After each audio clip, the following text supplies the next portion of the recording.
भारताचे आदरणीय नेते डॉक्टर भीमराव आंबेडकर यांनी 1955 साली लंडनच्या एका माध्यम प्रतिनिधीला ही दुर्मिळ मुलाखत दिली होती. डॉक्टर बाबासाहेब आंबेडकर यांनी इंग्रजीतून मुलाखत दिली होती. मुलाखतीतला आवाज हा डॉक्टर बाबासाहेब आंबेडकर यांचाच आहे. या ऐतिहासिक मुलाखतीमध्ये डॉक्टर बाबासाहेब आंबेडकर यांनी महात्मा गांधी यांच्यावर दुटप्पी भूमिकेवर प्रश्न उपस्थित केला आहे. याशिवाय देशाला स्वातंत्र्य हे महात्मा गांधीजींच्या चळवळीमुळे नाही तर सुभाषचंद्र बोस यांच्या आझाद सेनेच्या दबावामुळे इंग्रजांनी भारताला पारतंत्र्यातून मुक्त केल्याची प्रतिक्रिया व्यक्त केली होती. चला तर मग ऐकूया डॉक्टर बाबासाहेब आंबेडकर यांची ही ऐतिहासिक मुलाखत. मी गांधींना एका विरोधकाच्या भूमिकेत भेटलो होतो. मला असं वाटतं मी गांधींना जास्त चांगलं ओळखू शकलो कारण त्यांचं खरं रूप माझ्यासमोर आलं आणि मी त्यांना अंतर्बाह्य पाहू शकलो. गांधींकडे भक्त म्हणून गेलेल्या लोकांनी त्यांचं केवळ बाह्य रूप पाहिलं. गांधींनी लोकांसमोर स्वतःला महात्मा म्हणून सादर केलं होतं, पण मी गांधींना मानवी रूपात पाहिलं, त्यांच्यातील खऱ्या माणसाला पाहिलं. पत्रकार: त्यांनी भारताच्या संदर्भात मूलभूत बदल घडवून आणला असं तुम्हाला वाटत नाही का? डॉक्टर: अजिबात नाही. खरं तर ते नेहमीच दुटप्पीपणा करत होते. त्यांनी 2 वृत्तपत्र चालवली, एक इंग्रजीत हरिजन आणि त्याआधी यंग इंडिया, आणि गुजराती भाषेत दुसरं वृत्तपत्र चालवत होते, दीनबंधू किंवा तसंच काही नाव होतं. आता जर तुम्ही ही दोन्ही वृत्तपत्र वाचली तर गांधी लोकांना कसे फसवत होते हे तुमच्या लक्षात येईल. इंग्रजी वृत्तपत्रात ते स्वतःला जाती व्यवस्थेचे आणि अस्पृश्यतेचे विरोधक तसंच लोकशाहीवादी म्हणून मांडत, पण तुम्ही त्यांचे गुजराती अंक वाचले तर त्यात ते तुम्हाला प्रतिगामी दिसतील. ते वर्णाश्रम धर्माचं म्हणजे जाती व्यवस्थेचं समर्थन करत होते.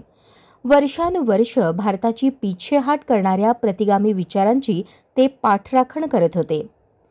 खरं तर कोणीतरी हरिजनमधील गांधींचे विचार आणि त्यांच्या गुजराती लेखातील विचार यांची तुलना करून गांधींचं चरित्र लिहायला हवं. पाश्चात्य जगात फक्त इंग्रजी वृत्तपत्र वाचली जात, जिथे लोकशाहीवर विश्वास असणाऱ्या लोकांमध्ये आपलं स्थान टिकवून ठेवण्यासाठी गांधी लोकशाहीच्या मूल्यांचं समर्थन करत होते. पण तुम्हाला हेही पाहावं लागेल की त्यांनी स्थानिक भाषेत लोकांना नेमकं काय सांगितलं. आजवर लिहिलेल्या कोणत्याही चरित्रात याचा उल्लेख नाही. सगळी चरित्र हरिजन आणि यंग इंडियावर आधारित आहेत, पण त्यांच्या गुजराती लिखाणाचा विचार झालेला नाही. आपण गेली 2000 वर्ष अस्पृश्यता पाळत आलेलो आहोत, पण कोणालाही त्याची फारशी फिकीर नव्हती. कोणालाच फिकीर नव्हती. हो, त्यातील काही कोत्या गोष्टी फार हानिकारक होत्या. उदाहरणार्थ, लोकांना पाणी मिळू शकत नव्हतं, शेतीसाठी जमीन मिळत नव्हती आणि पोटापाण्यासाठी कमवताही येत नव्हतं. पण त्यातही अतिशय महत्त्वाची गोष्ट सांगायची झाली तर त्यांना देशात समान दर्जा मिळायला हवा आणि त्यांना नोकऱ्यांमध्ये उच्च पदांवर जाण्याची संधी मिळायला हवी, ज्यामुळे त्यांचा सन्मान तर वाढेलच, शिवाय मी म्हणतोय त्या स्ट्रॅटेजिक पोझिशन्सवर ते पोहोचतील, जेणेकरून ते आपल्या लोकांच्या हिताचं रक्षण करतील. गांधी याच्या पूर्णतः विरोधात होते, अगदी विरोधात. त्यांना केवळ मंदिर प्रवेशापर्यंतच गोष्ट मर्यादित ठेवायची होती आणि मंदिर प्रवेश, हो, ते एवढंच करायला तयार होते. पण आज कोणालाही हिंदू मंदिरांमुळे विशेष फरक पडत नाही. अस्पृश्यांना आता हे स्पष्टपणे उमगलंय की मंदिरात जाणं वा न जाणं याचा त्यांच्या आयुष्यावर फारसा परिणाम होणार नाही. तुम्ही अस्पृश्य वस्तीमध्येच राहणार आहात, मग मंदिरात गेलात किंवा नाही गेलात तरीही काहीच फरक पडणार नाही. पूर्वी लोक अस्पृश्यांना रेल्वेने प्रवास करू देत नसत, कारण विटाळ होईल असं त्यांना वाटायचं. पण आता याला त्यांची काही हरकत नाही, कारण रेल्वे काही त्यांच्यासाठी वेगळी व्यवस्था करणार नाही. पण रेल्वेत एकत्र प्रवास केल्यानंतरही गावातल्या त्यांच्या जगण्यात आणि हिंदूंच्या वागण्यात काहीच बदल होत नाही. एकदा रेल्वे ट्रेनमधून उतरल्यानंतर हिंदू आणि अस्पृश्य पुन्हा आपापल्या जुन्या भूमिकेत जातात. ॲटलीने अचानक भारताला स्वातंत्र्य देण्याचं कसं ठरवलं हे मला अजूनही उमगलेलं नाही. ॲटली कधीतरी हे रहस्य आपल्या आत्मचरित्रात उघड करतील असं वाटतं. अशी अचानक भूमिका बदलतील असं कोणालाच अपेक्षित नव्हतं. याचं विश्लेषण करताना मला वाटतं की लेबर पार्टीने हा निर्णय घेण्यामागे 2 प्रमुख कारणं होती. पहिलं कारण म्हणजे सुभाषचंद्र बोस यांनी स्थापन केलेली राष्ट्रीय सेना. या देशात काहीही घडलं, राजकारण्यांनी काहीही केलं तरी सैनिकांची निष्ठा आपल्या सोबतच असेल असं देशावर राज्य करणाऱ्या ब्रिटिशांना वाटत होतं. पण सैनिकांनाही आकर्षित करून ब्रिटिशांना उलथवण्यासाठी पक्ष वा सैन्य उभं केलं जातंय हे त्यांना समजल्यावर पाया डळमळला.